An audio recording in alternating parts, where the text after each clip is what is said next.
Great evil in the form of parasitic, non-human souls incarnated in human form on the earth, and subsequently created the conditions for the world we are living in today. In this video, I'm going to be doing a deep dive on the topic of the German Ernestine House of Wettin and the House of Saxe-Coburg Gotha that came from it, and other related people and subjects, because I have uncovered evidence in my research that suggests these houses were an integral part of how the evil took everything over. My name is Michelle Gibson.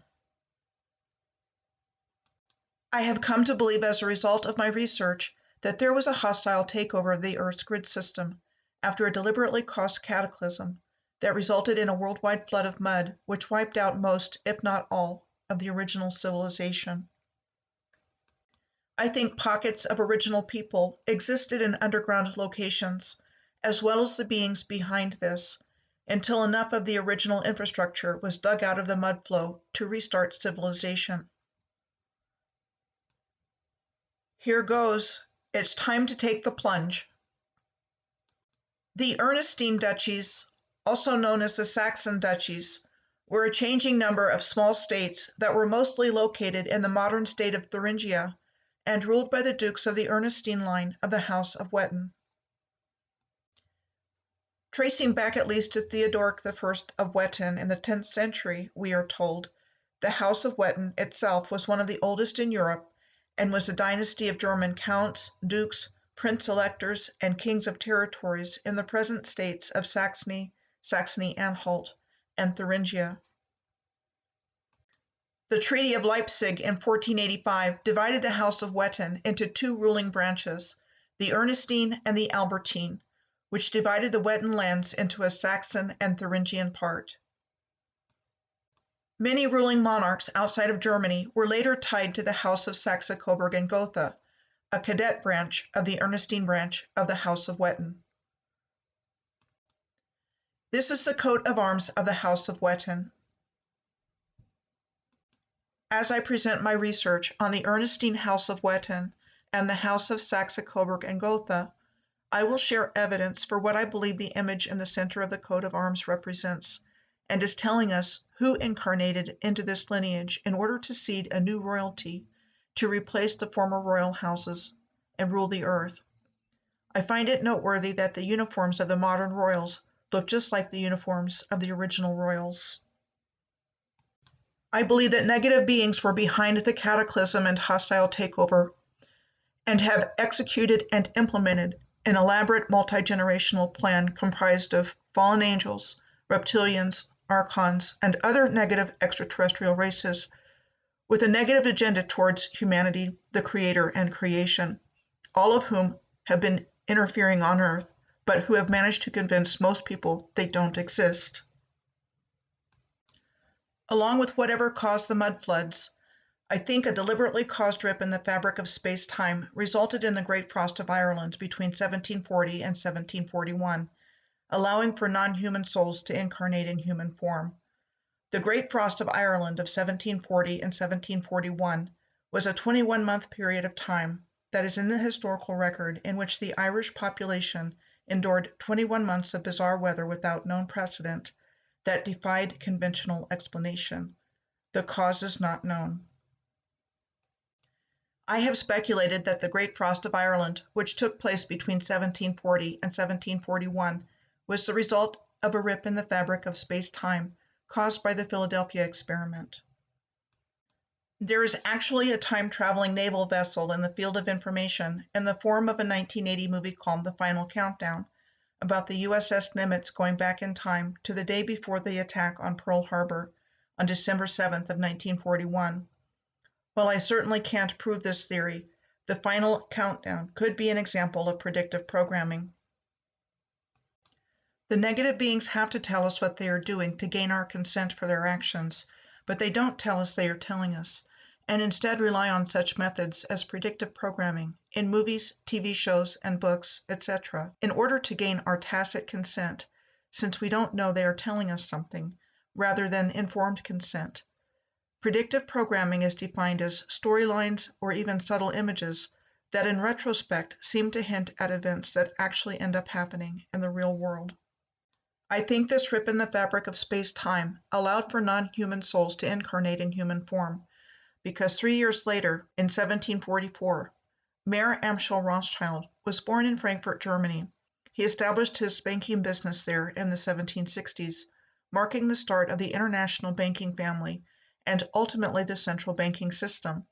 Starting out as a dealer in rare coins, his business grew to include a number of princely patrons and continued to expand into an international banker and profiteer from the Napoleonic Wars.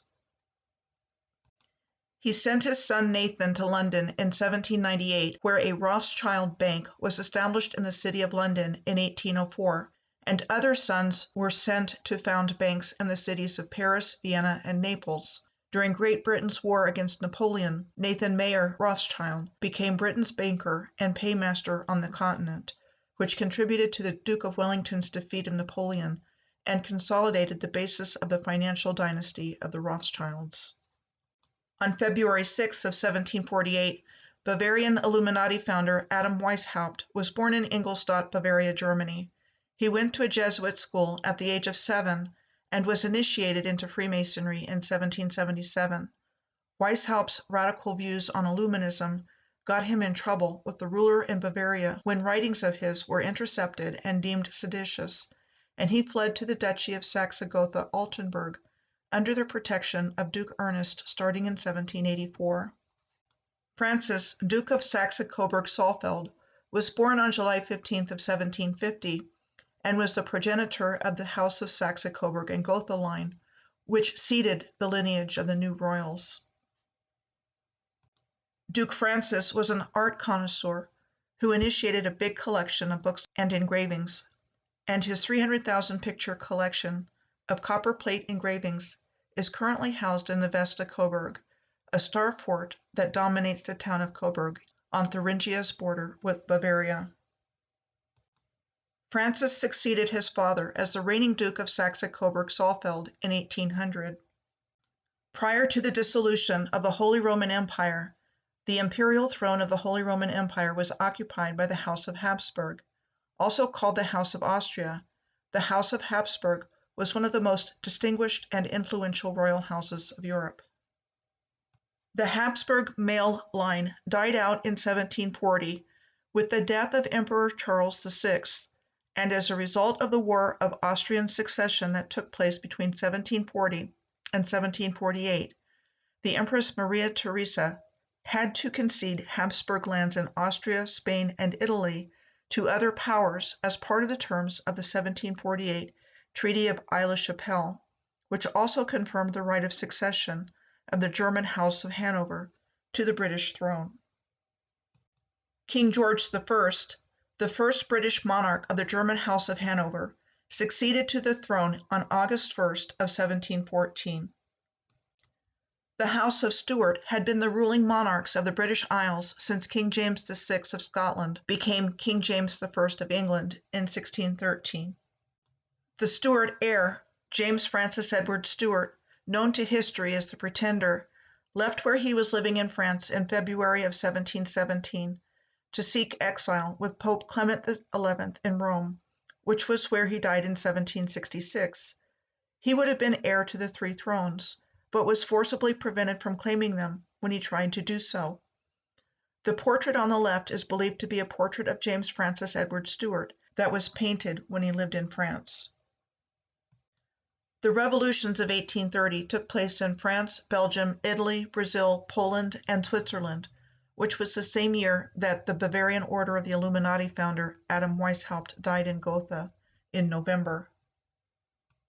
These revolutions led to the establishment of constitutional monarchies and the substitution of the concept of popular sovereignty for hereditary right. In France, King Louis Philippe I of the Habsburg House of Bourbon's cadet branch, the House of Orleans, was the last king of France. Notice the differences in complexion of these portraits of him findable in a search, with the 4th one appearing to be a photograph of a man with a darker skin complexion. The two-tone facial coloration of the portrait of King Louis Philippe I reminded me of another one I had seen like that. I had seen it with the two-tone face of King Charles III of Spain, shown here.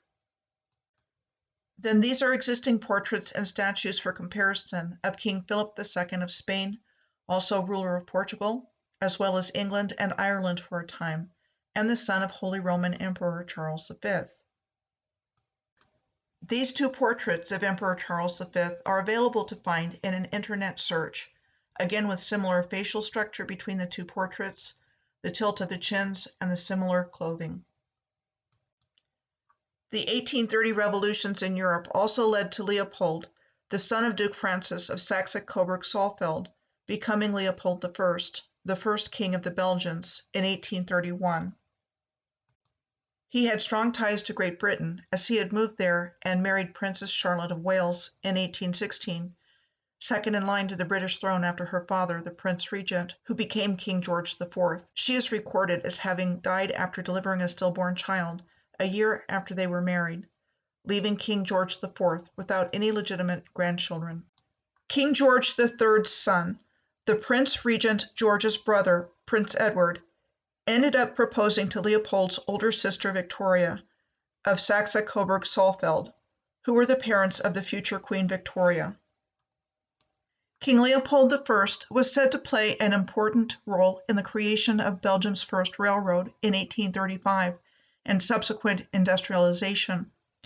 We are told that Belgium was the second country in Europe to open a railway and produce locomotives after a private rail line opened between Stockton and Darlington in northeast England on September 27th of 1825. The very old-looking Skern Bridge was said to have been built in 1825 for the Stockton and Darlington Railroad and carried the first train on opening day. It is considered to be the oldest railway bridge in continuous use in the world. The first stretch of the Belgian railway network was said to have been completed between northern Brussels and Mechelen in 1835 and was the first steam passenger railway in continental Europe. By 1836, the line to Antwerp had been completed, and by 1843, 4 main lines had been added to the Belgian rail network. There are 6,893 miles, or 11,903 kilometers of railroad track in Belgium, which has the greatest mileage of rail per square mile in the world. This is the Antwerp Central Rail Station, said to have been built between 1895 and 1905 to replace the original wooden station from 1836. It was severely damaged by V-2 rockets during World War II. More on this subject later. So were they actually doing these heavy-duty engineering projects when they told us they were, during a time we are also taught in our history was low technology? Or were they just bringing the engineering technology from the Earth's original advanced civilization back online? On August 9th of 1832, Leopold married Louis-Marie of Orléans, daughter of King Louis-Philippe I of France.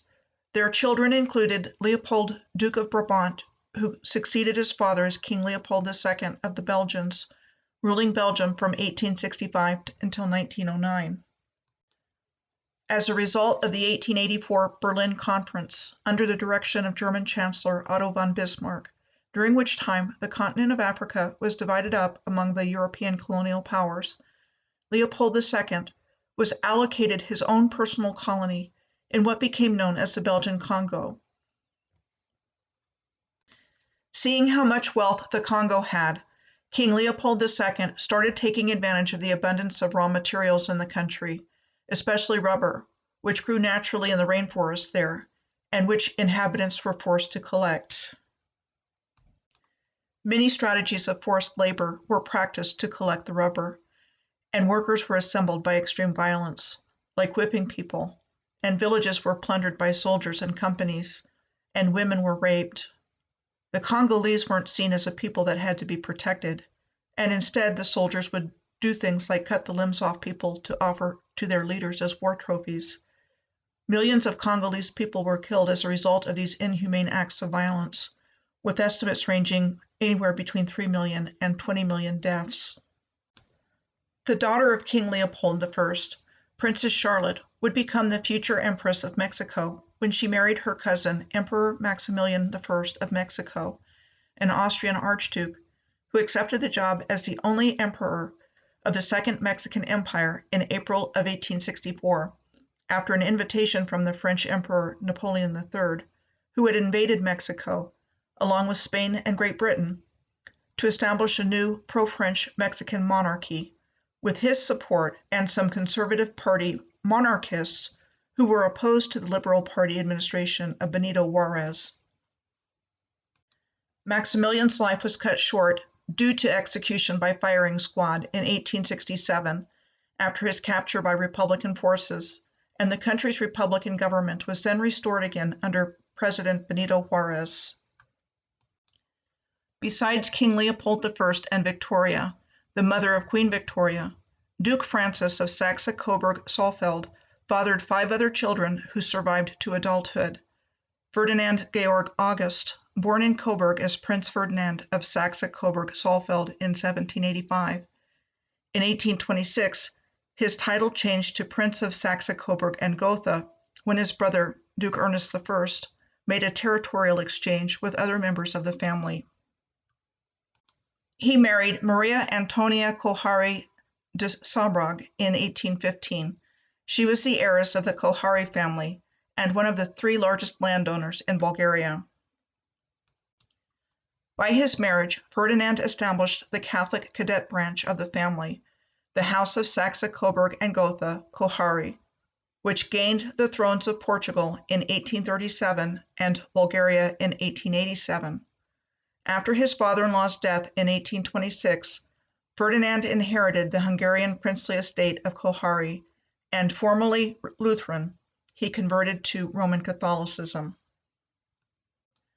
Duke Francis's son Ernest I was the last sovereign Duke of Saxe-Coburg-Saalfeld, which he reigned as for 20 years, from 1806 to 1826, at which time he became the Duke of Saxe-Coburg and Gotha, when the Ernestine duchies were rearranged after Frederick IV, Duke of Saxe-Gotha-Altenburg, died without an heir, and Ernest ultimately received Gotha after he ceded Saalfeld to Saxe-Meiningen. The first wife of Duke Ernest I was Princess Louise of Saxe-Gotha-Altenburg, whom he married in July of 1817.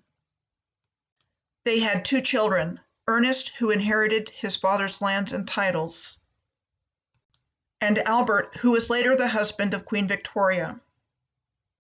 Duke Ernest I and his wife Louise divorced in 1826, and she was said to have died of cancer at the age of 30 in 1831. He married his niece, Marie of Württemberg, the 33-year-old daughter of his sister Antoinette, the Duchess of Württemberg, making her both stepmother and first cousin to the legitimate children of Ernest I. They did not have children of their own. In 1796, at the age of 14, Duke Francis's daughter, Princess Juliane of Saxe-Coburg-Saalfeld, married the Grand Duke Constantine Pavlovich, the grandson of Empress Catherine II, and she became known as Grand Duchess Anna Feodorovna. In many ways, their marriage was forced on them, and they never had children together. The marriage was finally annulled in 1820. The second oldest daughter of Francis I, Antoinette, the mother of her brother Ernest's second wife, married Alexander of Württemberg in November of 1798. Is that the hidden hand? With that hand inside coat gesture Napoleon himself was so well known for? The Urban Dictionary defines the hidden hand as a secret brotherhood that controls a network of secret societies, such as the Bavarian Illuminati and Freemasonry, that carry out the orders that are passed down to them through various levels of power, and that the only truly powerful family is the British royal family because of their bloodline.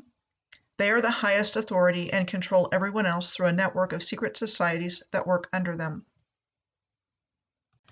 Alexander of Württemberg's sister, Sophia Dorothea, was married to Tsar Paul I, and she took the name Maria Feodorovna when she converted to the Russian Orthodox Church. Tsar Paul I was Emperor of Russia from his coronation in November of 1796 until his violent assassination in March of 1801 as a result of German, Russian, and British co-conspirators. Alexander of Württemberg was therefore uncle to both Tsars Alexander I and Nicholas I, and he and his wife Antoinette settled in St. Petersburg, Russia, where he had a military and diplomatic career. Antoinette, regarded as influential, was bearer of the Grand Cross of the Imperial Order of St. Catherine, and the last Grand Mistress of the Order, which was created by Tsar Peter the Great upon his marriage to Catherine I in 1714. Tsar Alexander I, whose reign went from 1801 to 1825, ruled Russia during the years of the Napoleonic Wars, which lasted from 1803 to 1815. Interestingly, when I searched for a picture of Tsar Alexander and the Napoleonic Wars, these pictures came up as well. The Franco-Russian Treaty of Tilsit, signed by Napoleon and Alexander on July 7th of 1807, ended the war between Imperial Russia and the French Empire, and began an alliance between the two empires that rendered the rest of continental Europe almost powerless. Sophie Frederica Caroline Louise was the oldest child of Duke Francis, and she married Emmanuel von Menstorff-Pouilly in 1804, and he was elevated to the rank of count in 1818. They lived in Mainz between 1824 and 1834, where her husband was the commander of the fortress of Mainz, and he served as vice-governor of Mainz between 1829 and 1834. Like her sister Antoinette, Sophie received the Dame Grand Cross of the Order of Catherine. This Mainz connection to the House of Saxe-Coburg and Gotha got my attention because I had already discovered the Mainzer Adelsverein, or Nobility Society of Mainz, when I was researching an alignment starting in the San Antonio, New Braunfels area in Texas a while back. One of the founding members of the Adelsverein was Ernest II, the Duke of Saxe-Coburg and Gotha, and the older brother of Prince Albert, mentioned previously. The Nobility Society of Mainz was organized on April 20th of 1842 as a colonial attempt to establish New Germany within the borders of Texas through organized mass immigration, and land was purchased via land grants from the Republic of Texas. It was a colonization campaign in Texas that was said to have lasted only until 1853 due to a large amount of debt. Now on to more notables in the second generation of offspring from Duke Francis of Saxe-Coburg-Saalfeld, with regards to this being the lineage that seeded the new royal houses of Europe. I have already talked about two of Duke Francis's grandchildren from the Belgian King Leopold I, King Leopold II, and Princess Charlotte, wife of the executed Emperor Maximilian I of Mexico. Victoria, the daughter of Prince Edward, son of King George III of Great Britain, and Victoria of Saxe-Coburg-Saalfeld, the daughter of Duke Francis, became the new Queen of England at the age of 18 on June 20th of 1837. Her father, Prince Edward, and grandfather, King George III, died within 6 days of each other in 1820, and there was no other surviving legitimate issue to claim the throne after King George I died in June of 1837. Queen Victoria's reign began on June 20th of 1837 and lasted for almost 64 years, until her death on January 22nd of 1901. She was considered the last monarch of the House of Hanover through her father, Prince Edward. Her reign was characterized as a period of cultural, industrial, political, scientific, and military change within the United Kingdom, and marked by a great expansion of the British Empire. Queen Victoria married her first cousin, Prince Albert, the grandson of Duke Francis through his father, Duke Ernest I, on February 10th of 1840. Prince Albert was an important political advisor to his wife, and became the dominant influential figure in the first half of their lives together. Queen Victoria and Prince Albert produced 9 children, starting with Victoria, Princess Royal, on November 21st of 1840. Victoria, Princess Royal, married Frederick, son of German Emperor Wilhelm I, in 1858. On March 9th of 1888, in what was called the Year of the Three Emperors, the Princess Royal Victoria's husband became Emperor Frederick III upon the death of his father. Frederick III was only emperor for a short period of time, as he died just a little over 3 months later, on June 15th of 1888, allegedly from laryngeal cancer from smoking. The oldest of Frederick and Victoria's 8 children, and a holder of the House of Saxe-Coburg and Gotha bloodlines through his mother, became Emperor Wilhelm II on June 15th of 1888. Wilhelm II was forced to abdicate on November 9th of 1918, following the collapse of the German war effort at the end of World War I, making him the last German emperor, and the German government that followed his abdication was the Weimar Republic, filling the gap between the German Empire and Hitler's rise to power. More about the Weimar Republic later. Sophia, one of the daughters of Frederick and Victoria, became Queen of the Hellenes upon her marriage to Constantine I, King of the Hellenes, in October of 1889. The monarchy of Greece, for which the title of King of the Hellenes came into being, was created at the London Conference of 1832, convened by British Foreign Secretary Lord Palmerston, allegedly to establish a stable government in Greece after Greece had won its independence from the Ottoman Empire, with help from Great Britain, France, and Russia, after the Greek War for Independence that took place between 1821 and 1829. The great powers had assigned the borders of the new Greek state in the London Protocol of February 3rd of 1830. 3 of Queen Sophia's Saxe-Coburg and Gotha sons went on to become kings of the Hellenes: George II, Alexander I, and Paul. The second child of Queen Victoria and Prince Albert was the future King Edward VII, who was born on November 9th of 1841.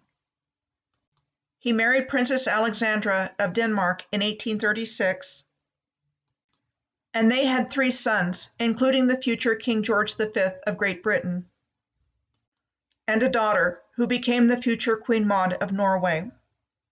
The third child of Victoria and Albert was Princess Alice Maud Mary, who was born on April 25th of 1843. In 1862, Princess Alice married Louis, the Grand Duke of Hesse and by Rhine, and went to live with him in the ducal seat of Darmstadt. They had 7 children, one of whom was Princess Alix, who married Nicholas II of Russia, the last Tsar of Russia. Their fourth child, Alfred, was born on August 6th of 1844, starting his service in the Royal Navy in 1858 at the age of 14. During the time of his naval service, he went around the world, traveling to many places, including Australia. The Royal Prince Alfred Hospital was said to have been constructed in Sydney as a memorial building to raise a permanent and substantial monument, in testimony of the heartfelt gratitude of the community for the recovery of His Royal Highness, following the shooting of Prince Alfred in the back by a crazed gunman at a fundraising function he was attending. Construction was said to have started in 1876, and that the hospital first opened in 1882. Prince Alfred was first created the Duke of Edinburgh in May of 1866. In 1874, he married the Grand Duchess Maria Alexandrovna of Russia, the only surviving daughter of Russian Tsar Alexander II, and Princess Maria of Hesse and by Rhine.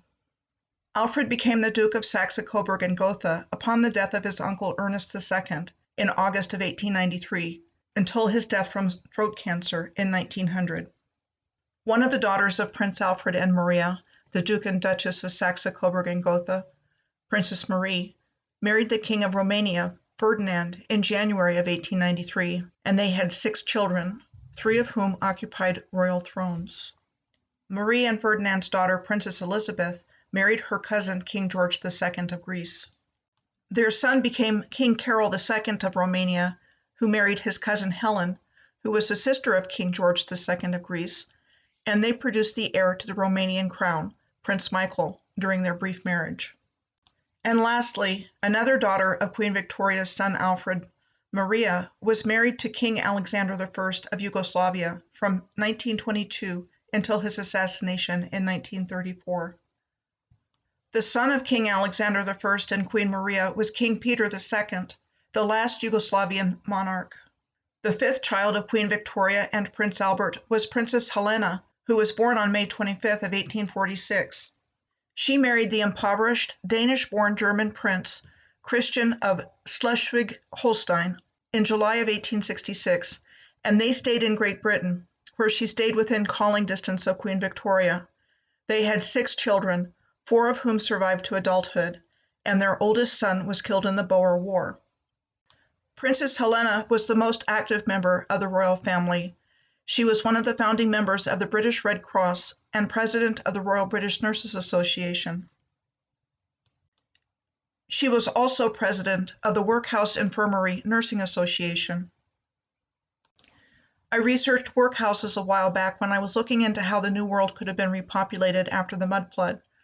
The punitive and abusive workhouse system was established after the passing of the British Parliament's Poor Law Act of 1834, in which there was no cash or material support given, and the only option for those who lived there was hard work and forced labor inside the workhouse in exchange for meager sustenance. Homes were broken up, belongings sold, and families separated. The harsh system of the workhouse became synonymous with the Victorian era, an institution which became known for its terrible conditions, forced child labor, long hours, malnutrition, beatings, and neglect. I think such places were human warehouses during the very messy time of the reconstruction of the New World civilization from the Old World, while the so-called elites lived high on the hog. Princess Louise Caroline Alberta, the 6th child of Queen Victoria and Prince Albert, was born on March 18th of 1848. She was known for her rebellious nature. Princess Louise married John the Marquess of Lorne in March of 1871. Her husband John was appointed Governor General of Canada for 6 years, between 1878 and 1884, making her viceregal consort, and her given names were used to name many places in Canada, including Lake Louise and the province of Alberta. The 7th child of Queen Victoria and Prince Albert was Prince Arthur, Duke of Connaught and Strathearn, who was born on May 1st of 1850. He married Princess Louise Margaret of Prussia, a great-niece of German Emperor Wilhelm I, in March of 1879. They had 3 children, one of which was their oldest daughter, Princess Margaret, who married the Crown Prince of Sweden at the time, Gustav VI Adolf, and their heirs included monarchs of Sweden, Denmark, and Greece. Queen Victoria's son, Prince Arthur, served as an officer in the British Army for 40 years. In 1910, he was the first member of the royal family to become Governor General of Canada. He acted as the King's representative, and in this capacity as the Canadian Commander-in-Chief, through the first years of World War I. The 8th child of Victoria and Albert was Prince Leopold, born on April 7th of 1853. He had hemophilia, which contributed to his death following a fall at the age of 30. More on the hemophilia gene in Queen Victoria's descendants in a moment. Prince Leopold engaged in more intellectual pursuits as opposed to physical through the course of his life because of hemophilia, and he attended Christ Church at Oxford University, becoming president of its chess club. An active Freemason, Leopold was initiated into the Apollo University Lodge at Christ Church, where his brother Prince Edward was the worshipful master of the lodge at the time. Prince Edward later served as Grand Master of the United Lodge of England between 1874 and 1901, when he became King Edward VII upon the death of his mother. Prince Leopold eventually married Princess Helena Frederica of the German state of Waldeck and Pyrmont, and they had a daughter and a son who was born after Prince Leopold died. Their son, Charles Edward, became the last reigning Duke of Saxe-Coburg and Gotha from 1900 to 1918 at the end of World War I. The 9th and last child of Victoria and Albert was Princess Beatrice, who was born on April 14th of 1857. Her childhood coincided with the death of her father on December 14th of 1861, and her mother's grief at his loss. It is also interesting to note the year Princess Beatrice was born, in 1857, was the same year Queen Victoria was presented with the responsibility of choosing the location for the permanent capital of Canada, with Ottawa being described as a small frontier town, and that the Canadian Parliament buildings were said to have been constructed between 1859 and 1866 in an architectural style called Gothic Revival. Then the following year, in 1858, the last Mughal emperor in India, Bahadur Shah Zafar, was deposed by the British East India Company and exiled. Through the Government of India Act of 1858, the British Crown assumed direct control of the British East India Company-held territories in India in the form of the new British Raj, and the new title of Queen Empress of India was created for her in 1876. Just wanted to share more of the ways of how everything was taken over and claimed during the long reign of Queen Victoria. Back to Princess Beatrice. She stayed close to her mother as her personal assistant. Her search for a husband landed her with Prince Henry of Battenberg, the son of Prince Alexander of Hesse and by Rhine, and her mother consented with the agreement they would make their home with her. They had 2 sons and a daughter, with their daughter, Victoria Eugenie, becoming Queen of Spain when she married King Alfonso VIII of Spain in May of 1906, and they had 6 children. Their family line continues on through the Spanish royal house today. The oldest son of Victoria and Albert, Prince Edward of Wales, became King Edward VII of the United Kingdom and British Dominions, and Emperor of India when Queen Victoria died in 1901. He was the first British monarch of the House of Saxe-Coburg Gotha. On July 17th of 1917, during the reign of King George V, the name of the royal house was changed to Windsor, supposedly due to anti-German sentiment generated by World War I. The Battenberg family, also of German origin, decided to do the same thing, allegedly for the same reason, and also in 1917 changed their name to the anglicized Mountbatten. Now about hemophilia in Queen Victoria's descendants. While considered relatively rare in the general population, hemophilia is an inherited bleeding disorder in which the blood does not clot properly, and is prevalent in Europe's royal families, with the hemophilia gene said to have passed along from Queen Victoria to the ruling families of Russia, Spain, and Germany. The presence of the hemophilia gene in Queen Victoria was said to have been caused by a spontaneous mutation, as she is considered the source of the disease in modern cases of hemophilia among her descendants, noted in red in this chart.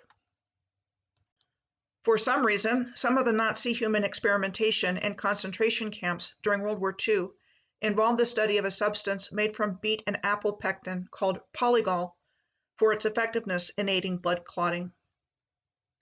I came across the name of Baron Stockmar of Coburg when I was researching the children of Victoria and Albert because he was involved in the supervision of their education. I had never heard of him before. He was a very important and influential advisor of Victoria and Albert. Who exactly was Baron Stockmar?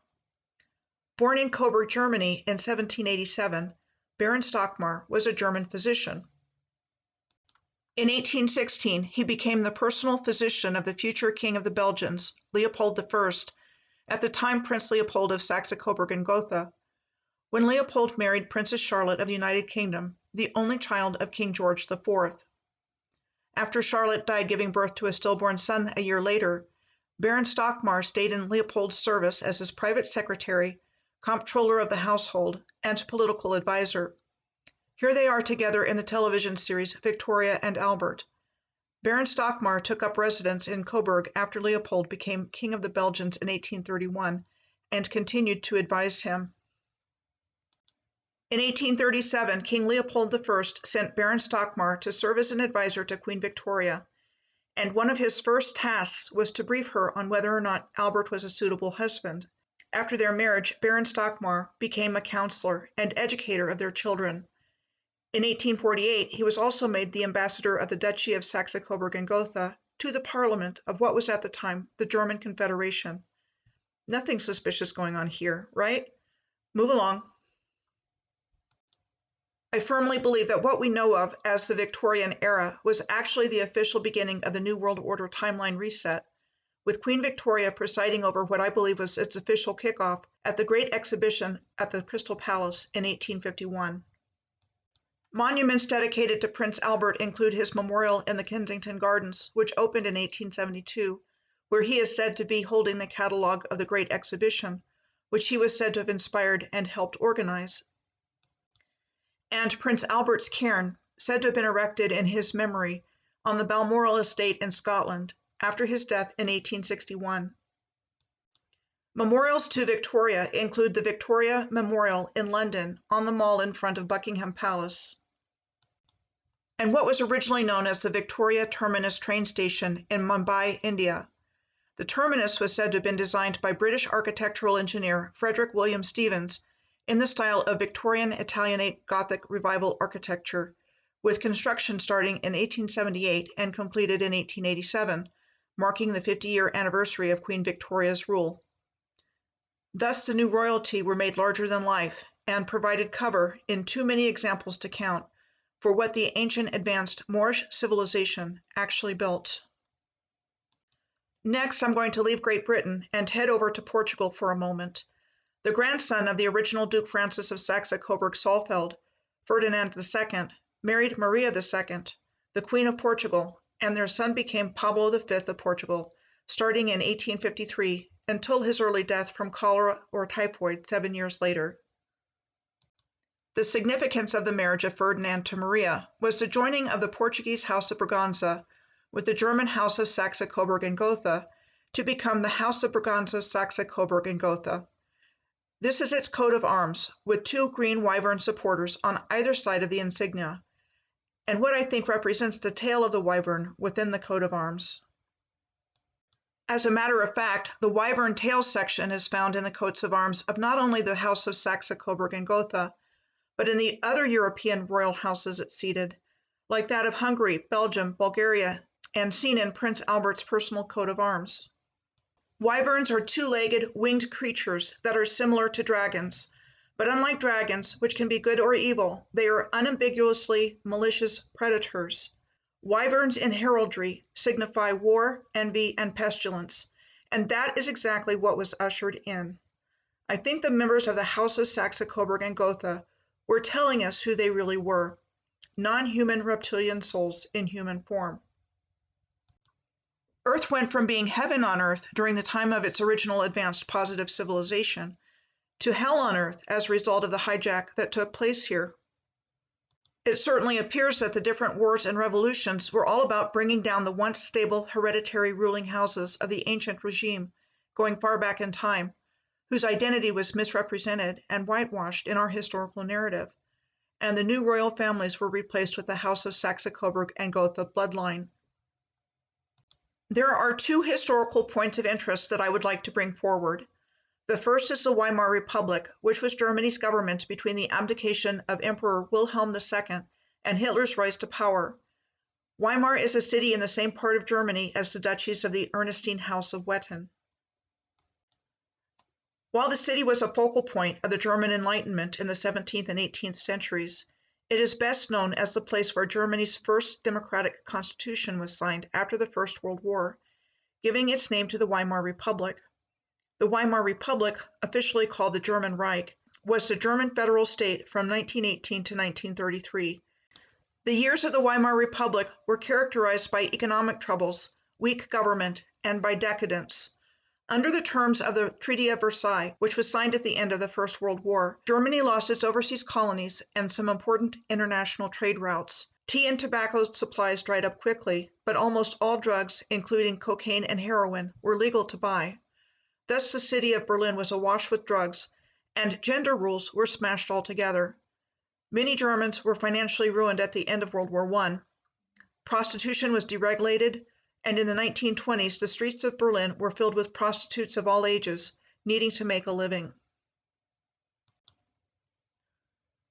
And it wasn't just women. Cabarets and dance halls in Berlin were booming in Weimar Germany, with hard drugs frequently given to customers for free upon entrance. Androgyny was all the rage in Berlin cabarets, with some of the most popular acts being male and female impersonators. very similar to Las Vegas and Nevada today, with free drinks and drag shows. Was what happened during this time in the Weimar Republic early experimentation by the controllers with their agenda to confuse, mess up, and control the human race? The other historical point I would like to highlight were the V-weapon missile attacks on the cities of London and Antwerp under the direction of the German High Command. London suffered severe damage from extensive bombing by the German Air Force between 1940 and 1941, and again in 1944 and 1945. And Antwerp in Belgium was bombed for months starting in 1944. The heaviest bombing in London took place between September of 1940 and May of 1941 in 71 air raids, dropping 18,000 tons of high explosives in what is called the Blitz. We are told that prior to the bombing, hundreds of thousands, if not millions of children, were moved to the countryside to avoid the bombing. It was called Operation Pied Piper. Then between 1944 and 1945, the V2 attacks began on London, killing over 2,700 people and injuring 6,500 others. By war's end, it is estimated there were around 30,000 deaths and 50,000 serious injuries in London as a result of the extensive bombing campaigns. In Antwerp, German missile launching crews fired more than 4,000 V1s and more than 1,000 V2s at Greater Antwerp, with Antwerp becoming known as the City of Sudden Death. Is it not strange that the Nazi Germans would be so hell-bent on destroying these places and countries ruled by the same bloodline of German origin? When I was doing research on who were the Nazis really, I learned about the Frankfurt National Assembly, which convened on May 18th of 1848 at St. Paul's Church in Frankfurt, Germany. In December of 1848, the Basic Rights for the German people proclaimed the equal rights of all citizens before the law, and a constitution was passed by the National Assembly, with Germany to be a constitutional monarchy, and the office of head of state was to be held hereditarily by the respective king of Prussia. However, the new constitution was not recognized by Prussia, Austria, Bavaria, Hanover, and Saxony. While there was more wrangling back and forth by the different German states in an effort to unify them, ultimately, we are told, the revolutions of 1848 fizzled because of divisions between these states, and that by 1851, the basic rights had also been abolished nearly everywhere.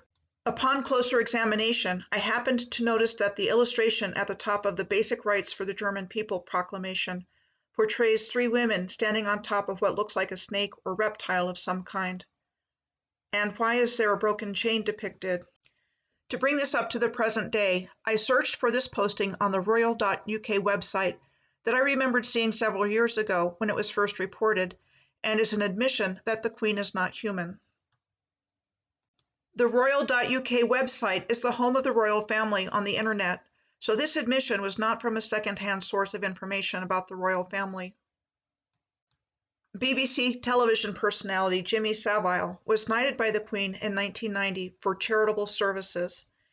He died in 2011, and after his death, many reports of his involvement with extreme sexual deviancy came to the surface, including, but not limited to, pedophilia.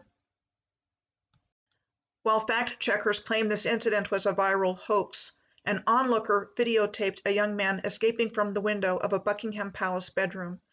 I remember seeing this when it first went viral. Thanks to the internet, the hidden hand is hidden no more, though Buckingham Palace denied this as well. Be mindful if you are public figures and don't want your secrets to come to light. Or maybe they don't care if their secrets come out. Maybe they are so arrogant and out of touch, they just say it isn't what it looks like and think it will be accepted just because they say so. Thankfully, the internet has a long memory for those who know where to look. Mainstream media is completely propagandized and used for mind control, and I have only followed alternative media for years, where all of these photos and information came to my attention in the past. Think of movies like The Matrix and They Live as documentaries instead of fictional stories. Gary Carlson of iCheckYourSoul.com confirms the belief that the perpetrators of these evil crimes against humanity are reptilian and not human. He provides soul reports and other spiritual services through contact with higher dimensional guides. He communicated to me that he found out with his ability to check souls that the people who have stolen our history aren't human. They have human bodies, but they don't have human souls. They have reptilian souls that don't have empathy for others like our souls do. I think there are other non-human souls in human form in the mix with a negative agenda for humanity, but reptilian souls are the best known. I personally believe they will not get away with what they've done, and that humanity will have a better future than what was planned for us. We just have to get to the other side of this strange, surreal time that we are currently in the midst of.